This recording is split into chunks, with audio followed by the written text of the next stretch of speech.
You may recall a little while ago I showed you this.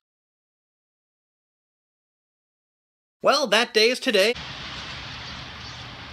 I'm getting wet. and I bought my tickets here. And also in preparation, I've been watching, and in some cases re-watching, some films starring the gentleman who... Wait, I didn't show you this yet, did I? There, now I have. And also, in preparation, I went to Barnes & Noble, because I had some coupons, and let's ignore the fact that they expired. No, I didn't try to use expired coupons. I would never do that. I hated when I was working in retail and people would use expired coupons, and then management would tell me to accept them anyway, and I'd probably get in trouble. Of course, I couldn't just accept them without management approval, but still, people would complain, how dare he try to obey the law? Hey, you're in trouble for obeying the law. Yeah, we know the customers shouldn't have done that, and they were to blame, but we're still gonna blame you, because that's why we are Hills, and we will stay in business forever because we do this. They're not around anymore. And then the company that bought them when they went out of business also went out of business. I've decided that this is why. That and the fact that they fired me. I bought this, and what better way to prepare for watching some silent films than to watch a sound film done by one of the... Actually, it's kind of appropriate. Buster Keaton is also in this in an extended cameo, which I think means it's too long to be called a cameo, but the actor is too big a name for it to be called a bit part. As I understand it, in the Vacation remake / sequel, Clark and Ellen, aka Chevy Chase and Beverly D'Angelo, had extended cameos, which I believe also fits the description I just gave. I'm gonna watch this now. Oop. Actually, it looks like there are 2 Silent Chaplin shorts on here, or 1 and a fraction anyway.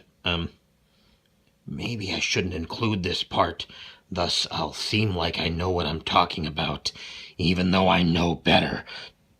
Nah, I can't do that. Okay, I've watched the shorts, and they're both interesting. Well, of course it's interesting, it's Chaplin, but they're both interesting in that he doesn't actually play the little tramp in either one of them. In A Night in the Show, he plays 2 obnoxious audience members, Mr. Pest and Mr. Rowdy, and neither of them really bears much resemblance to the tramp, other than that they'll, and also one of them wears is it a derby or a bowler? Are they the same hat? I gotta look that up. And in The Professor, it's an unfinished short, which means it is truly silent. They didn't bother to score it.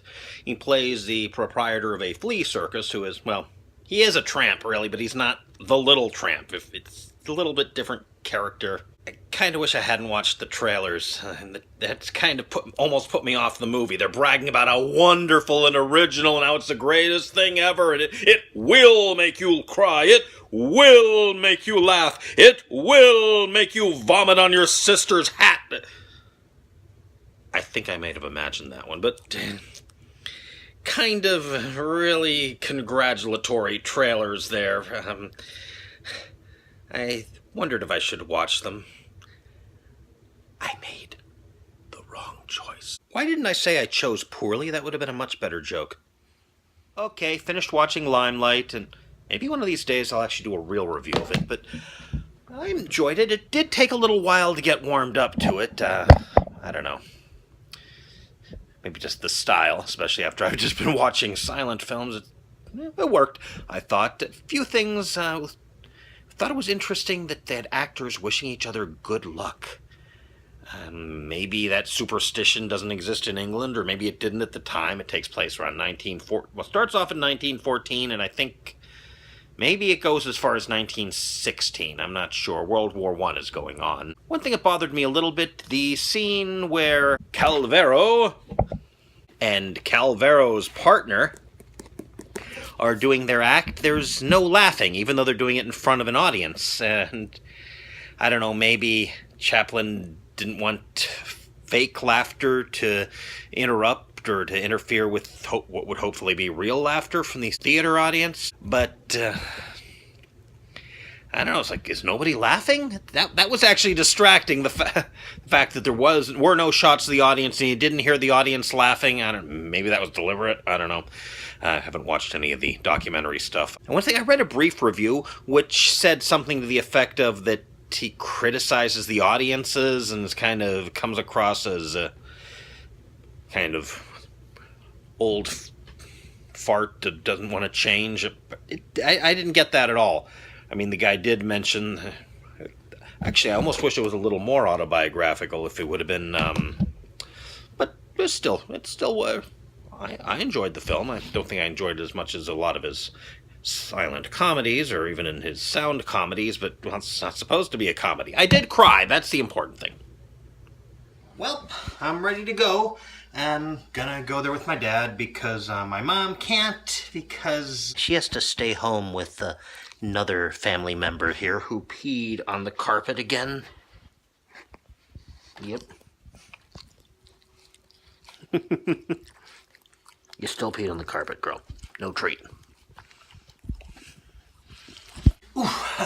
By the way, this is all shot in sequence, so I actually had to change out of this, change back into the t-shirt and jeans, and had to shave, actually, before I got redressed in this, because somehow a bunch of stubble grew just in that short period of time. So, hope you guys appreciate it. Well, later. Oh, right. Cell phone. Right. Okay, I'm back, and wow, it was great. If anything, the Chaplin short was the low point, which isn't saying much, or which isn't saying... What's the equivalent of it isn't saying much, meaning that it's all good? Anyway, maybe that's it. It's all good. Now, one thing that you guys might not know is that a lot of silent films had musical scores written for them, meant to be played by an accompanying, well, if you're lucky, orchestra, otherwise pianist or organist. Unfortunately for the third film, the Chaplin film, which is the Easy Street, the original score is lost, and so they kind of came up with something. Apparently this was a world premiere, and it was mostly good, but a little too much Mickey Mousing.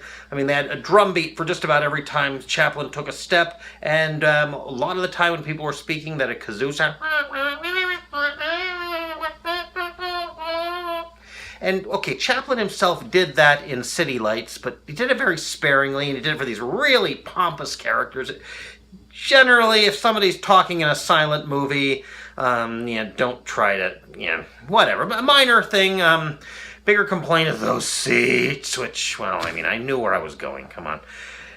And one thing, it was dark in the theater. For some reason, when people were going into the theater, they didn't put the house lights up, and I was trying to read this in the dark, and I used the flashlight on my cell phone, and, well, it was bothering the woman in front of me, and she turned around and said, "Really?"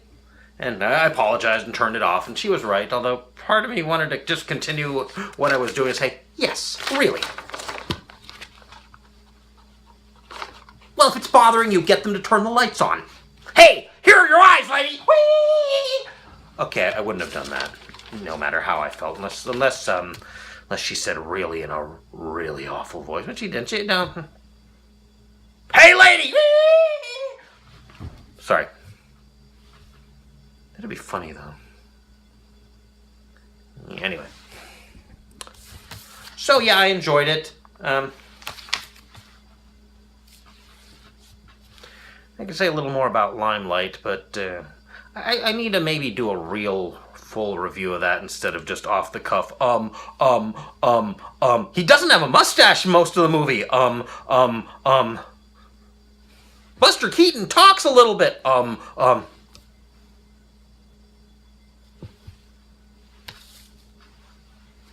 One other thing, there's a scene where Charlie Chaplin was repeatedly hitting a guy in the head with a billy club, and the guy didn't even notice.